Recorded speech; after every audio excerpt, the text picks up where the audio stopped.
Good afternoon, Your Excellencies. You may be seated.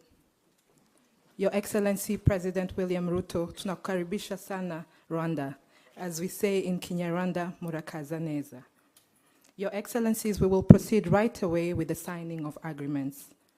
The first 6 memoranda of understanding between the government of the Republic of Kenya and the government of the Republic of Rwanda will be signed by Kenya's Cabinet Secretary at the Ministry of Foreign and Diaspora Affairs, Dr.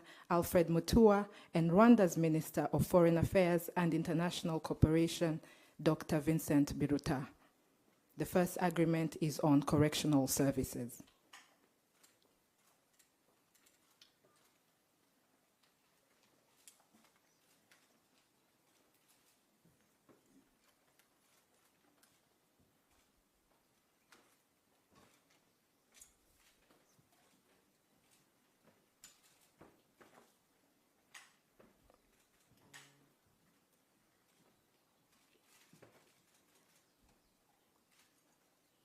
The second agreement is on diplomatic training.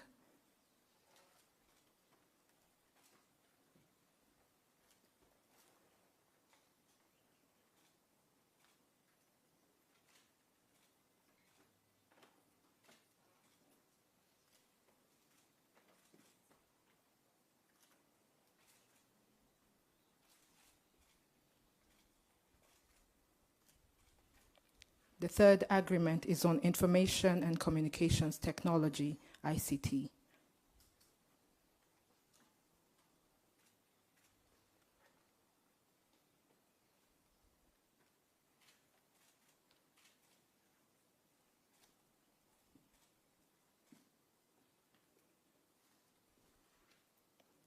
The fourth agreement is on health.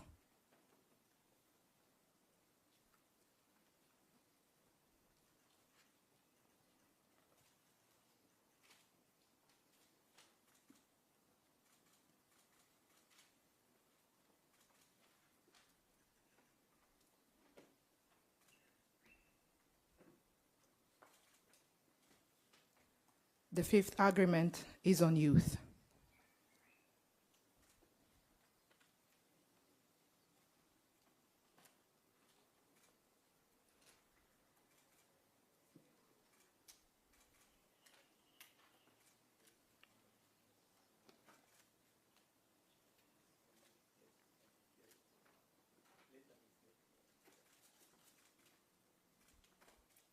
The sixth agreement is on cooperative development.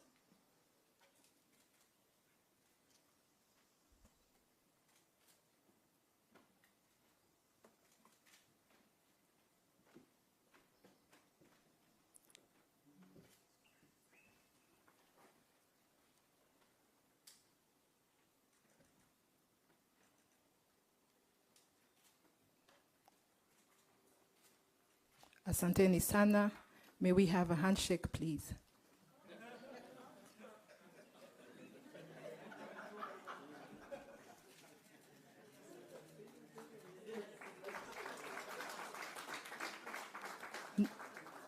Next, we invite Kenya's Cabinet Secretary in the Ministry of Education, Ezekiel Ombaki Machogu, to join Rwanda's Minister of Education, Dr. Valentine Uwamaria, in signing an agreement on education.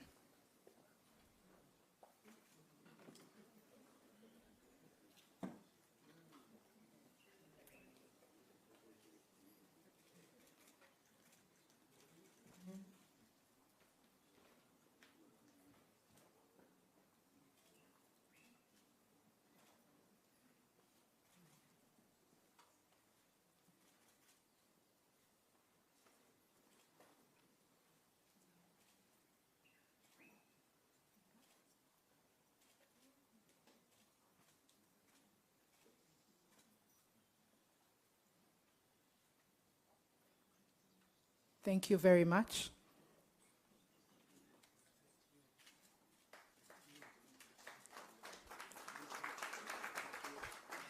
Next, we invite Kenya's Cabinet Secretary in the Ministry of Agriculture and Livestock Development, Mithika Linturi, to join Rwanda's Minister of Agriculture, Dr. Ildefonse Musafiri, in signing an agreement on agriculture.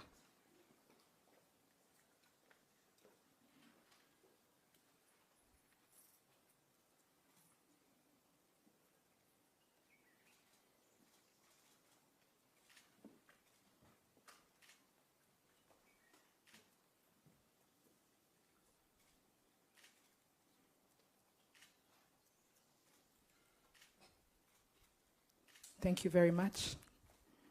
Let's have a handshake, please.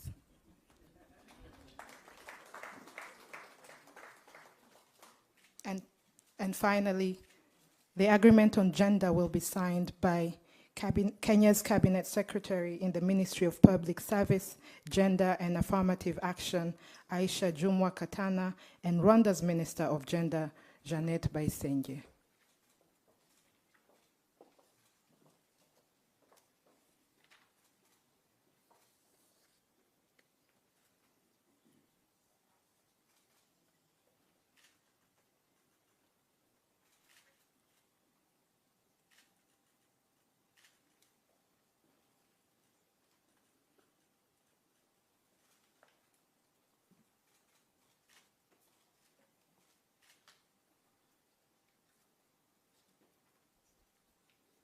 Thank you very much.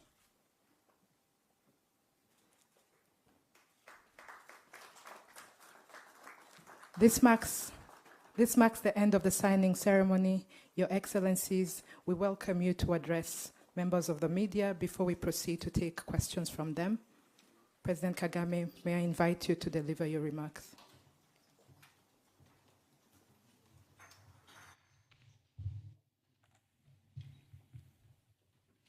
Excellency, President Dr. William Samuel Ruto, members of the media, honorable ministers, distinguished ladies and gentlemen. I want to take this opportunity to once again welcome the President and his entire delegation to Rwanda. Over the years, Rwanda and Kenya have built strong relations. Today's visit underscores that friendship. The President and I had productive discussions. We've just witnessed the signing of agreements in key sectors such as ICT, health, education, youth, and agriculture. These new areas of cooperation will bring us even closer together. We are very happy that Rwanda is home to a large and vibrant Kenyan community. We are grateful for their contributions to our development. Private sector growth is a key priority for us in Rwanda and Kenya. Regional integration and trade is a big part of that equation. I hope we can leverage these shared interests to equip our youth with the skills and knowledge to innovate and compete. The people of Rwanda and Kenya are also united by a common vision for a more stable region. I commend Kenya's leadership in helping to resolve the crisis in Eastern Congo with other members of the East African community. To put our resources together is to own our development with less dependence on the rest of the world. Mr. President, my brother, once again, thank you for visiting our country. May I now invite you to give your remarks.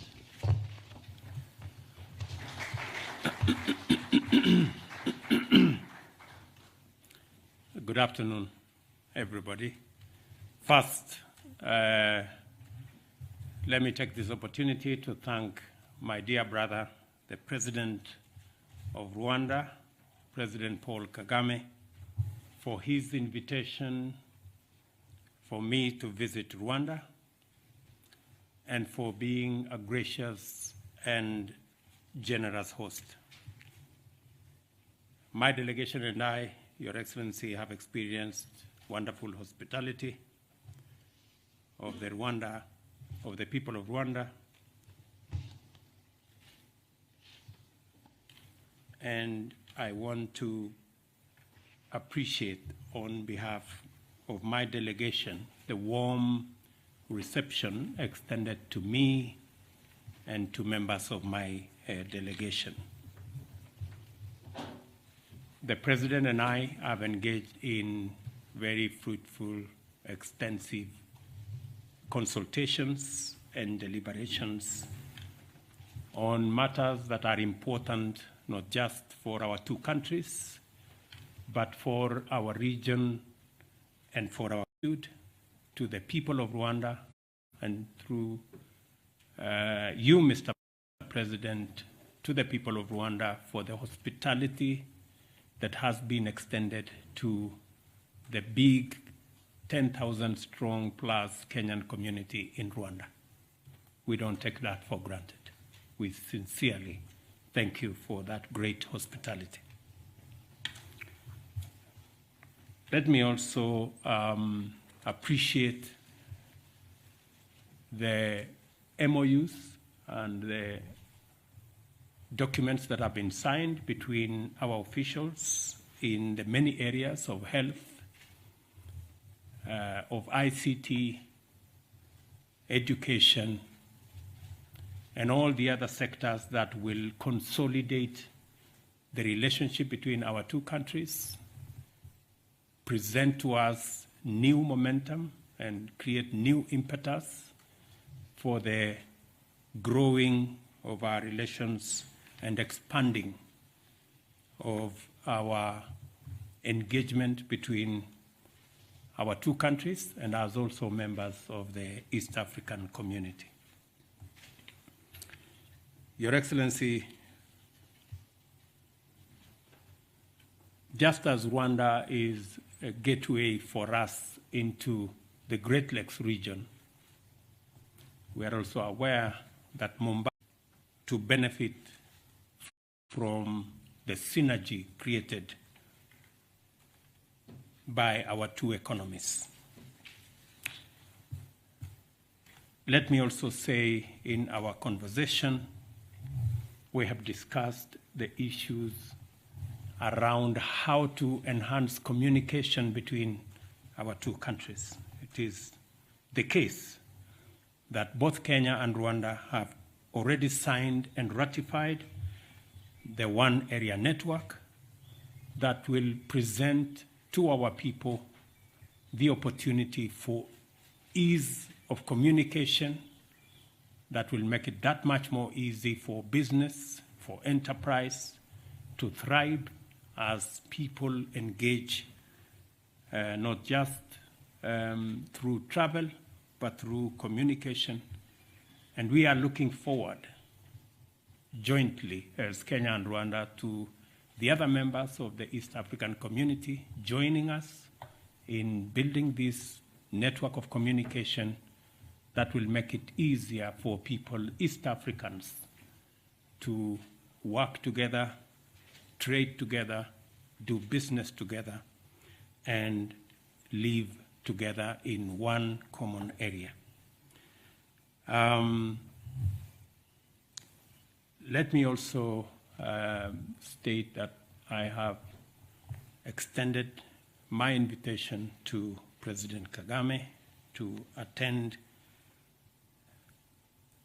the mid-year coordination meeting of AU that will take place in Nairobi between the 13th and 16th of July this year. Again, an opportunity that will present us a chance to discuss the matters that affect our continent, the serious issues of climate change, the serious issues of what the pandemic and all the other challenges of the war that has brought upon us, and how we can navigate in a very delicate global situation, how we can navigate as a continent and as countries into the future. We're all aware of the challenges around our region, and again, let me commend President Kagame's and Rwanda's understanding of the issues in Eastern DRC and their contribution to EAC as we manage the situation in DRC and providing leadership and making sure that the people of DRC who have had challenges for many years can one more time have peace and they can concentrate on building their nation. Again, we appreciate the understanding and the contribution of Rwanda in the EAC framework for us to be able to move forward. Same thing in Ethiopia, same situation in Sudan, and same situation in South Sudan, that we need the invaluable contribution and support of Rwanda in helping us sort out our neighborhood. Mr. President, let me again, on my behalf and of my delegation, again affirm the cordial relations between our two countries and our shared desire to deepen and expand the bonds of friendship and unity between our two nations. I am looking forward to this visit and all the other stages of this visit, and I am confident that the people of Kenya and the people of Rwanda will be the richer out of this engagement. I thank you. Asanteni waheshimiwa. If you allow me, we will now begin by taking brief questions from members of the press. If we can have the first question, Leila.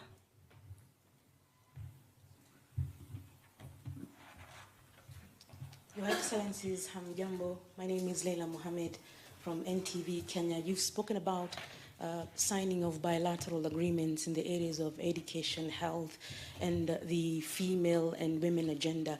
Kindly clarify to the people of both nations a deeper understanding of what these agreements entail. For example, in education, we know that Kenya is undergoing a new CBC system. How does Rwanda engage with Kenya on such grounds? Thank you.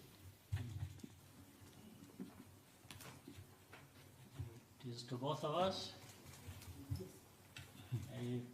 Excellency may start. The details of the relationship between our two countries, and especially in the context of the signing of the agreements, all the way from agreements on cooperatives and how we can share experience on how to consolidate the cooperative movement, how we will benefit from the experience in Rwanda and the shared experience in Kenya, how to build platforms using ICT, for example, on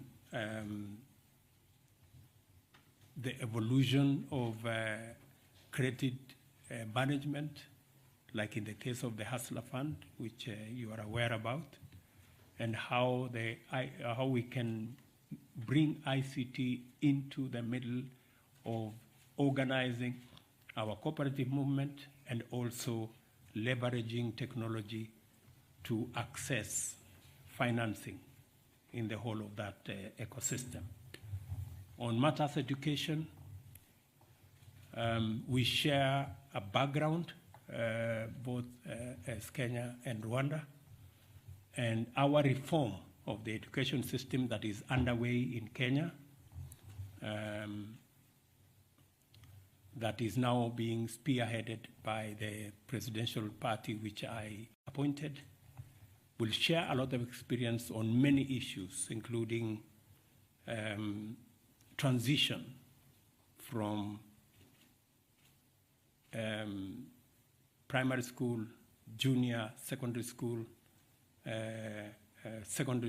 into university, and especially the big challenge of financing university education that has serious challenges. We are going to share experience on how we can make education much more relevant in our two referral hospitals, the largest referral hospital in Rwanda and the largest referral hospital in Kenya.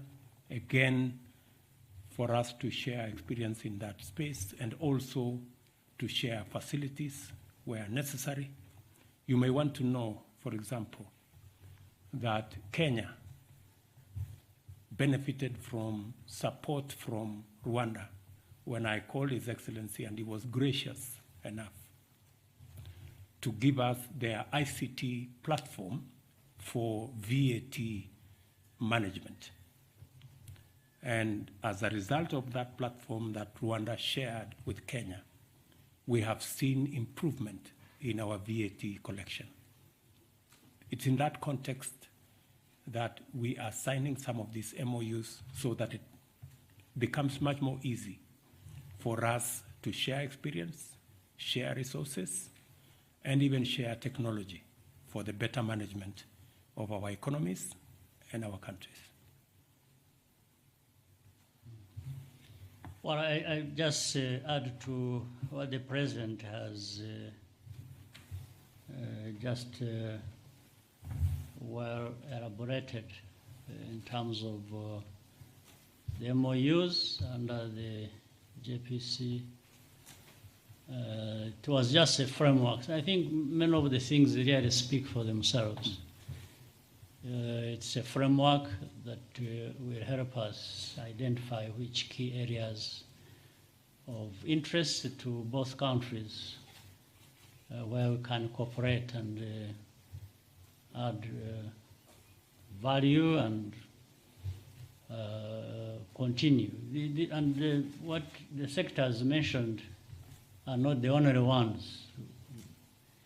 There are more that have been ongoing or more that will come where that cooperation is going to be very helpful. And it is about learning from each other, from learning from different experiences. And in fact, Mr. President, and I'm sure it is of interest to the audience, the many thousands of Kenyans who live here, we are happy that they are here, the many things they are doing for themselves. But in the end, what they are doing for themselves is also beneficial to the country, to the people of Rwanda. And in fact, for example, some of them are teachers, so where we have shortage of capacity Some will be doctors, others work in the hospitality sector. So they have even helped fill the gaps that exist in our own systems. Because of where we have come from, we didn't have, in fact, and by the way, they have been here for a long time. They've been here significantly here. They started being here maybe in the year 2000, but even slightly before that. And at that time, we had no capacity in this country in all sorts of ways, in any sector, yeah. So the Kenyans mainly and other East Africans came here to do what they know how to. In that sense, they benefited, we benefited. And this is really what is being elaborated in these MOUs and the cooperation and the relationship we have between Rwanda and Kenya. So this is just a smaller part, in actual fact, of the big thing we have to do. Thank you. Let's have a second question from Sophie. My apologies, I'm not going to stand because I'll disturb the cameras okay. because No some worries, of them are live. no worries. My name is Sophie Mkwena from the South African Broadcasting Corporation, SABC. It's an opportunity that comes once, therefore I have just 3 questions to both the leaders. The issue of the conflict in the Great Lakes region in the DRC, it is of a concern not only to the 2 countries, but generally including South Africa. How can this matter be resolved? And then the second question is in relation to President Ruto. Back at home, are we likely to see another handshake? I'm saying here in relation to your announcement on Sunday, if my memory serves me well, that you are willing to engage the opposition. And then finally, President Kagame, ahead of the commemoration of the genocide, is the international community doing enough to deal with issues of conflict around the world, learning from what transpired in Rwanda in 1994 when the world looked away? I remember former President Mbeki saying, your party even reached out to the ANC then before they became government, but unfortunately they were busy with elections. Are we doing enough as the global community to avoid this conflict, the war in Ukraine, Palestine, and all those flashpoints? Thank you so much. That will be loaded. You want to go first? You wish? Okay, let me say the following. On the matter of DRC, Eastern DRC, and the challenges of security in Eastern DRC, this is a collective concern of us as a region. The heads of state did take a decision that EAC must provide leadership in sorting out the challenges in Eastern DRC, especially after DRC joined the EAC. The good news, the positive news, is that the last 1 month has seen a lot of positive development around the challenge of security in Eastern DRC. We now have, joining the Kenyan forces that have been there for the last almost 5-6 months, Burundi have now come in, Uganda have now come in, and forces also possibly from Angola have come to support the whole effort of stabilizing Eastern DRC, providing security for especially vulnerable people, ensuring that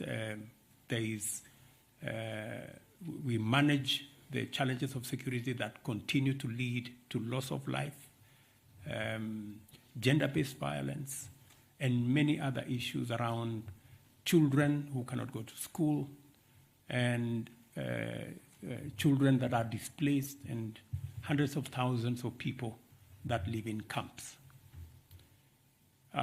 Because of the buildup of forces from different countries, there has also been generally a movement even by the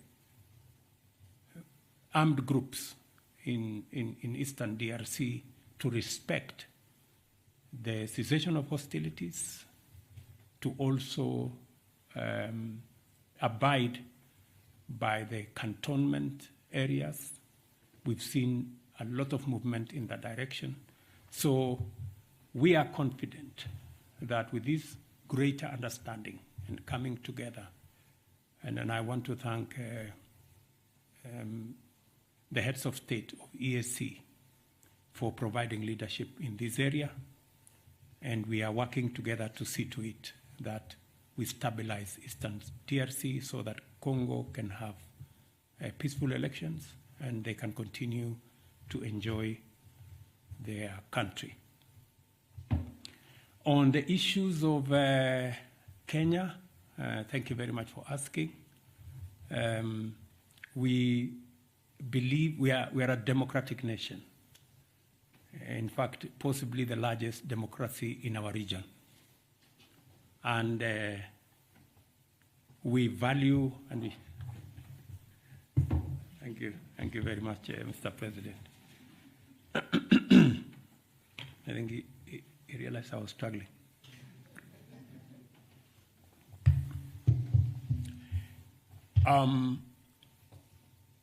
As I said, we are a democratic country. We went into elections in August last year.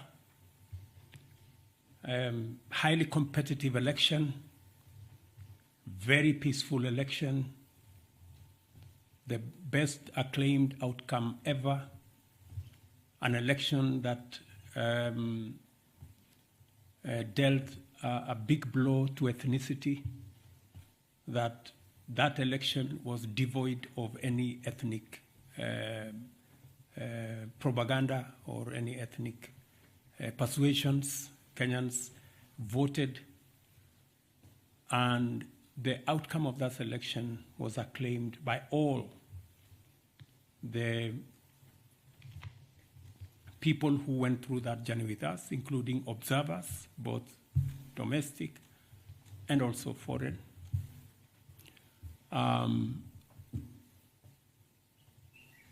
Subsequently, somehow the opposition, after 5 months, decided to make a claim that they were told by a whistleblower that possibly the results were different. They haven't been good enough to tell us who the whistleblower is and how they arrived at a different set of results than one that were released by our Independent Electoral and Boundaries Commission. However, as I said on Sunday, in times like this, it is not a question of who is right and who is wrong. In times like this, you have to put your house in order.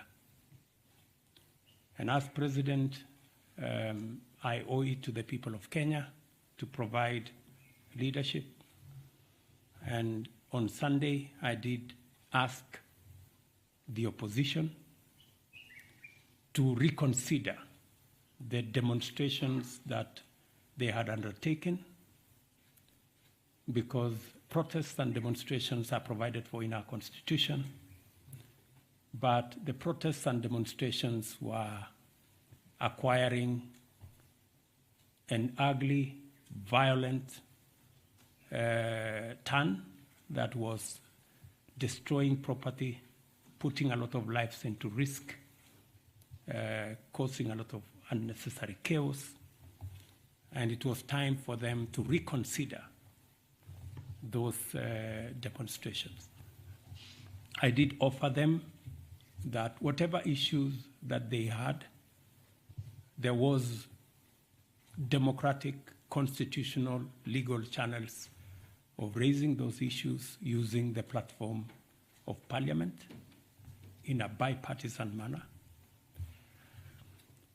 And that is the offer I made to the opposition. You asked me a direct question whether there will be a handshake because of this situation. I want to tell you there will be no handshake. But there will be an engagement in Parliament on the issues that have been raised. Those that Parliament can resolve, they will be resolved. And when I say there will be no handshake, I know that there is a context, like we were being told here, please have a handshake. Unfortunately for us in Kenya, a handshake has a different connotation. And that is the one that I am talking about. The handshake that brings the opposition and government into some conundrum and a mongrel and an outfit that is undemocratic, unconstitutional, and illegal. We are a democracy. And in a democracy, it is underpinned by a system of checks and balances, where you have a government and an opposition. The history we have of the handshake is where there was a fusion of government and the opposition, and the results were very disastrous for Kenya. There wasn't any accountability. The whole system went rogue, and the people of Kenya do not want a situation where democracy is undermined. Democracy is, the system of checks and balances is undermined. Kenyans want a democracy where the system of checks and balances works. I am a great believer myself in a system where there are robust checks and balances, because that's the only way you can hold a government or an executive to account. And holding an executive or a government to account works for everybody. It works for the citizens, it works for the government because they are kept on their toes, and it works for the opposition as well, because then they become part of success of a country. So I hope I have answered your question. Thank you. Good. Well, on my part, two quick comments. One is on Eastern DRC. I'll first of all confirm what the President has just said, that I think in the last few weeks we see some progress, much as there are still other issues to resolve, but progress is nonetheless there. We just need to do more and register more progress toward a solution.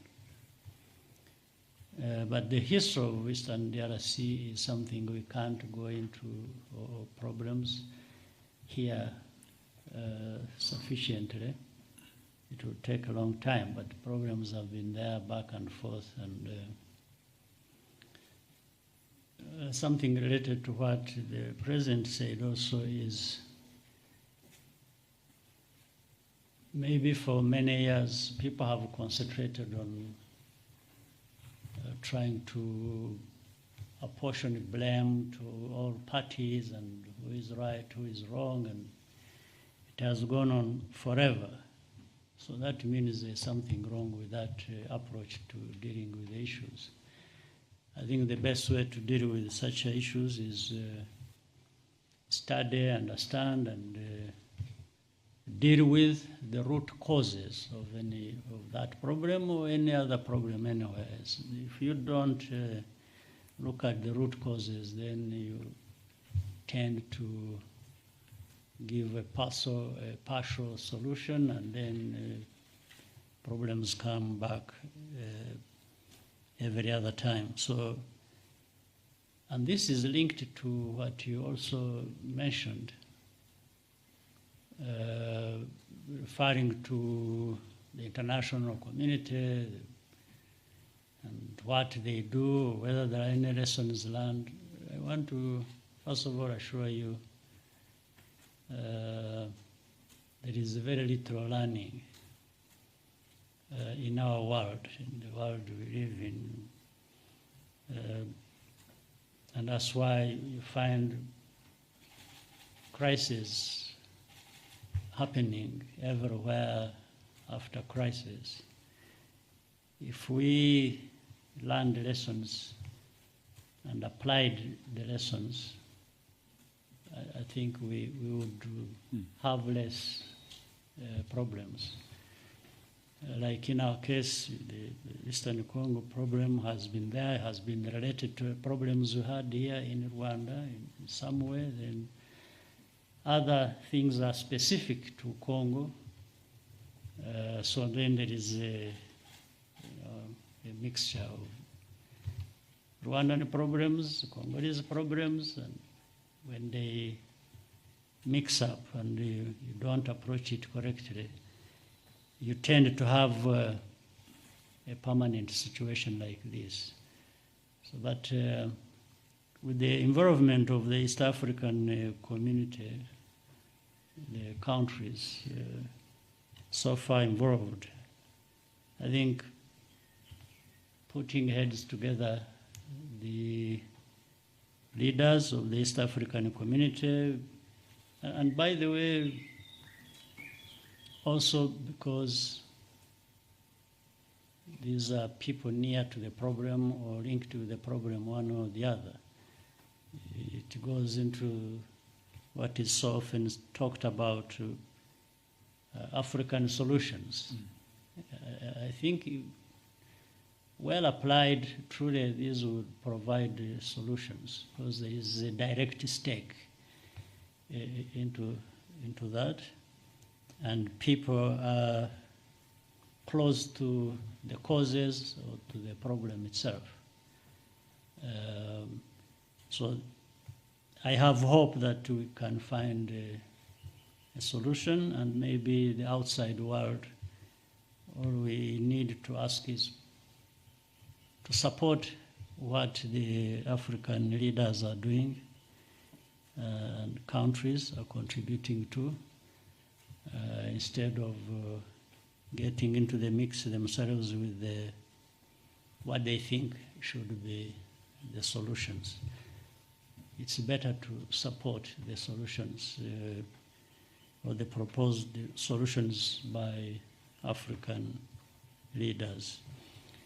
So I think we have, that problem is there. The processes are on to deal with the problem, but I think we give it time. The sooner we can really do things that we have to do, then we would have would find solutions also that people are waiting for. So it is here in Eastern Congo, that is, and then the global community that, given the whole world, as you said, maybe those who I'm talking about who try to help here tend to divert their attention to other parts of the world. Maybe the problems in Eastern Congo or around the region, the Great Lakes region, will take, we end up being secondary in a sense. The primary becomes the other one.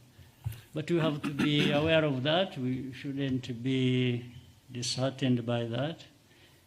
We understand how the world works, so we've got to bear that in mind and do what we can do. So I think that's what the understanding is in the whole region. Thank you, Your Excellencies. We will now take the last two questions. Sam and then Anangwe.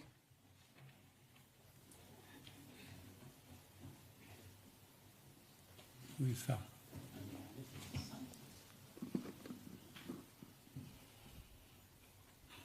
Why don't both of you go and that one, so that, you had said two people. Yes, Sam and Anangwe. Maybe an additional one person. I can see they are struggling for the microphone. And Good evening. if we do that, Good evening. Good evening.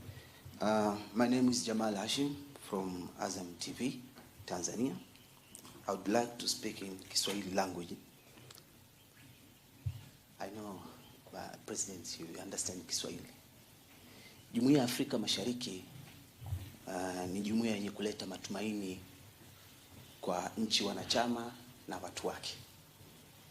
Lakini katika siku za hivi karibuni tumeshuhudia wananchi katika jumuiya hizi wakizinyoshea kidole serikali zao kutokana na hali ngumu ya maisha.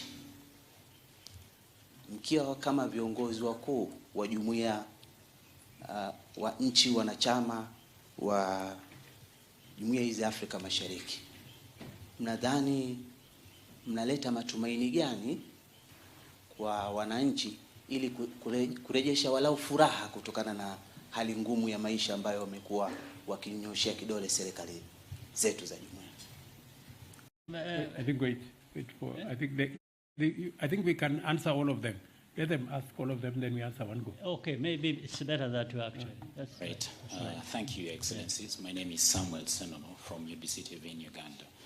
Your Excellencies, you've highlighted that in the bilateral talks that you've had and the many that you will continue to have, you've talked about the issue of trade and cooperation between the EAC nations. And reports indicate that for us to attain seamless trade in the East African region, we need to liberalize the skies. And East Africa has a project of the open skies. So, Your Excellencies, I would like to know what is the status update of the EAC open skies? Thank you very much. My name is Eugene Anangwe. I represent CNBC Africa here in Rwanda. President Ruto, recently you gave a bag of goodies, for lack of a better word, for US investors, including possible tax relief measures. And this has been received in different ways. There are those who are local traders and those from the region who probably see this as, something that they wish to see as well. How do you convince them that such measures are not discriminatory and that you also think about those local investors?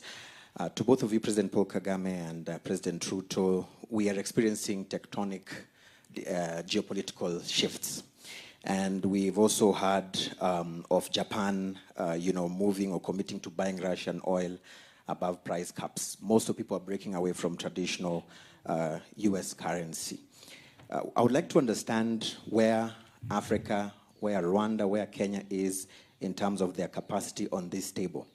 Are they there as meals or are they there as vibrant players in these particular shifts? Are we able to see, like in US now, President Trump has called for demonstrations in the anticipation for visa rest? Are we going to see senators coming from Rwanda, from Kenya, going to call them to order, the way we've been seeing such situations happen? Thank you so much and God bless. I think that's it. Let me start maybe with my question specifically, which was linked with that. I think I don't want to take the risk of replying in Kiswahili and then I'm misunderstood. I may speak in English, but I understood the question.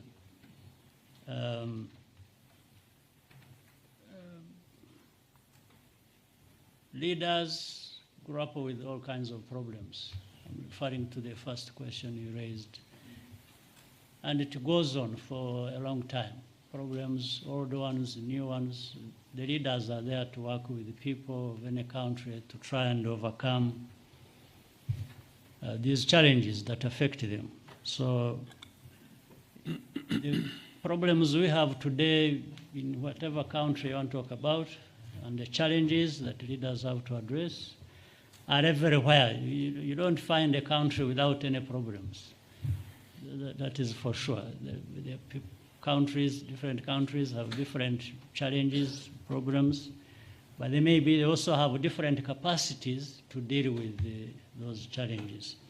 So on the first part about problems, say, in our region, in different countries, and people pointing fingers at leaders, and that is what to expect with the leadership, with the politics, and with the challenges the countries face all the time. Now, on the transition part for the person in the president of Rwanda, is again another issue. I fully understand what you are talking about. It's an issue that has to be addressed sooner or later. So on one hand, I agree with you. That is a solution that has to be found, irrespective of what has been done and progress and so on and so forth. Well, including some areas of lack of progress.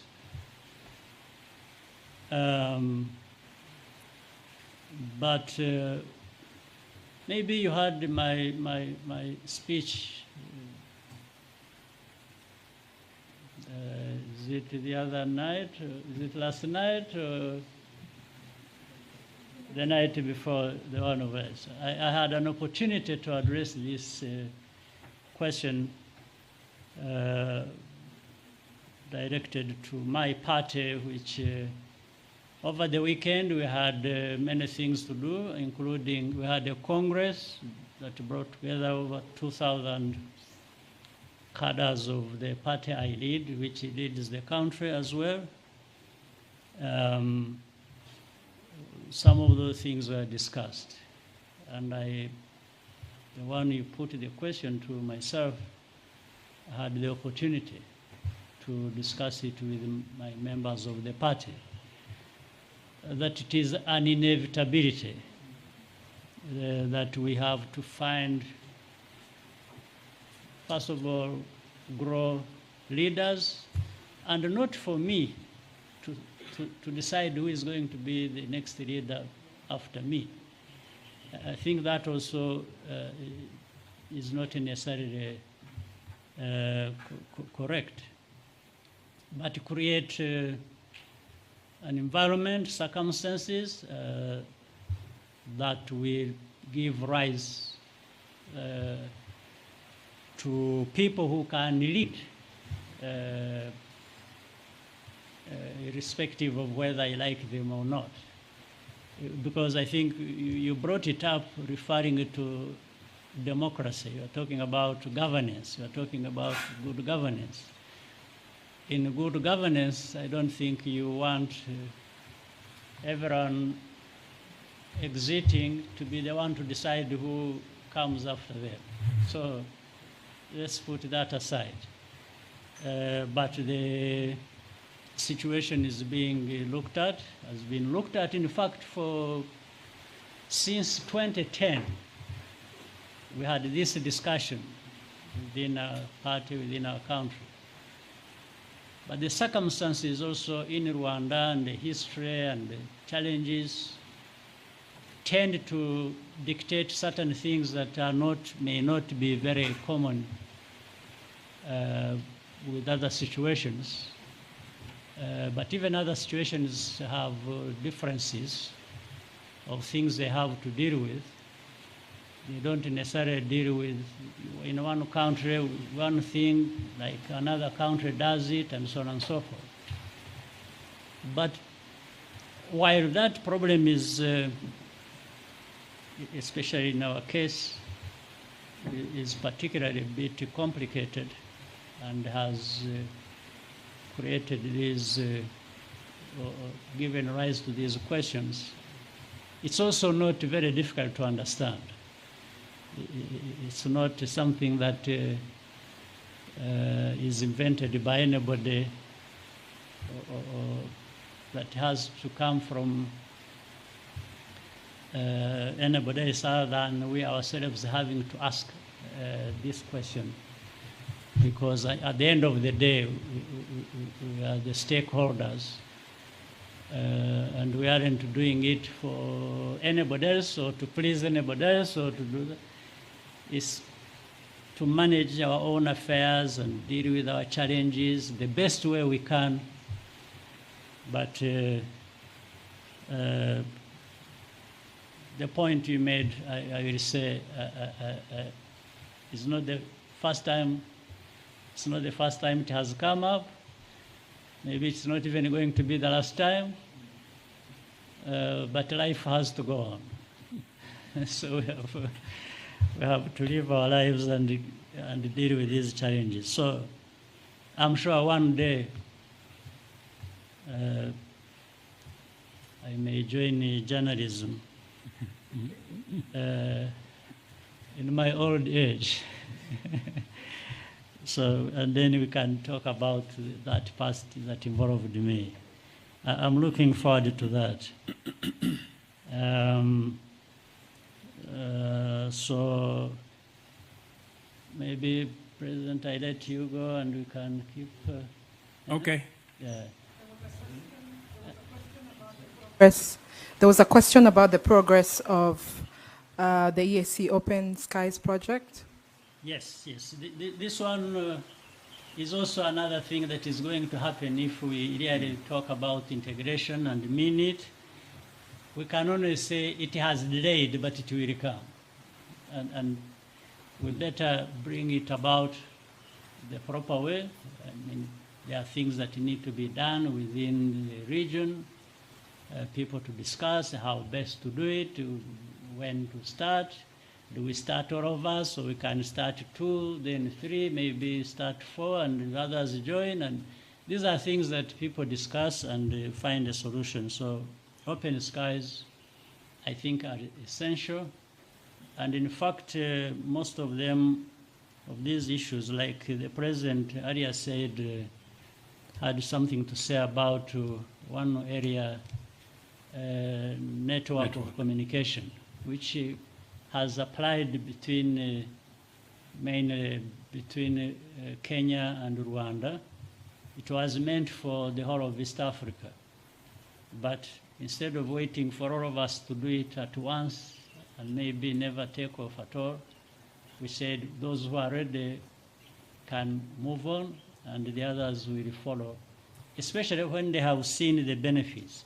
But this also relates to something else bigger, which is the African Continental Free Trade Agreement that was entered into, and such a vast area that Africa or African countries that are part of it would really benefit immensely from.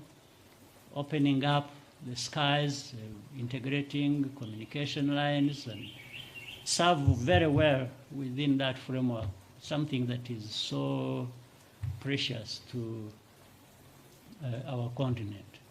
So I'm sure it will soon be coming. And I let the President handle of that if need be. I'll come I think in she wants to say something. No, sir. Okay, thank you very much. So let me say the following. I heard you talk about why don't you look for a successor? I want to tell you that from our own experience in Kenya, trying to get a successor can be a very disastrous project because it may not be the person the people want. So I think that's an area that requires much more than identifying somebody and saying, telling the population this is the person. What President Kagame has done from where I sit is commendable. I think he has provided sufficient mentorship to enough people to be able to step forward and in a democratic manner do what they have to do as a nation. I am very confident that he has provided lessons to many other leaders, and it is up to those leaders to do what they have to do. Wacha nikujibu kwa Kiswahili jambo la gharama la maisha, gharama ya maisha. Wacha nijaribu Kiswahili. Sio sanifu sana kama ya kule Tanzania, lakini nitajaribu ya Kenya. Gharama ya maisha ni changamoto la kitaifa na ni changamoto la kimataifa pia. Sio nchi zetu za bara la Afrika Mashariki peke yake ndio tuko na tatizo la gharama ya maisha kupanda. Ni tatizo la kimataifa, sehemu nyingi duniani, kwa sababu ya mambo mengi. Jambo la kwanza, tuko na matatizo yaliyotukumba ya pandemic ya COVID-19. Tukapata tena matatizo ya vita kule Ukraine na Russia. Tukapata tena na matatizo makubwa ya climate change.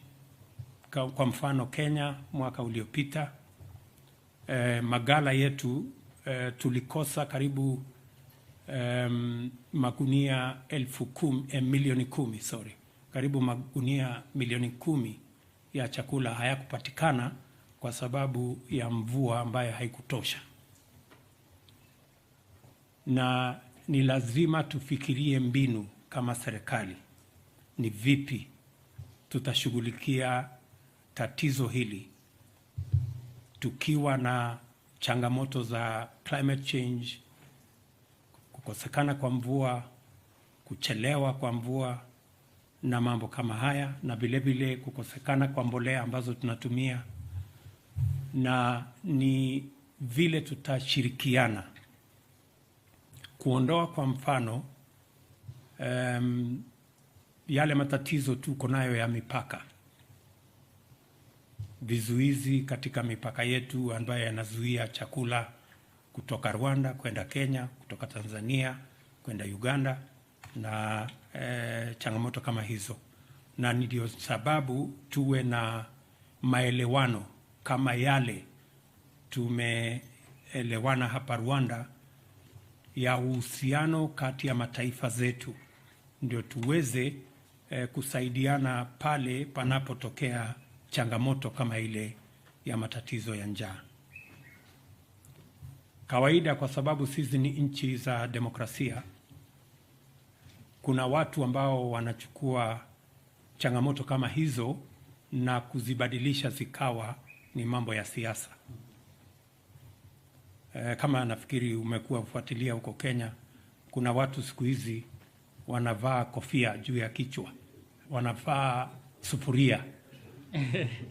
Na nimejaribu kuwauliza, hii ni mbinu gani ya kuzalisha chakula? Ukiweka sufuria juu ya kichwa, sijui itasaidia kwa njia gani kuzalisha chakula na kuondoa njaa.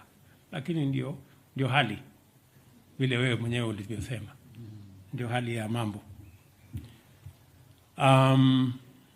Again, to maybe speak to the issue raised about open skies, I think President Kagame has responded to you very well. It is not a matter of if, it is a matter of when.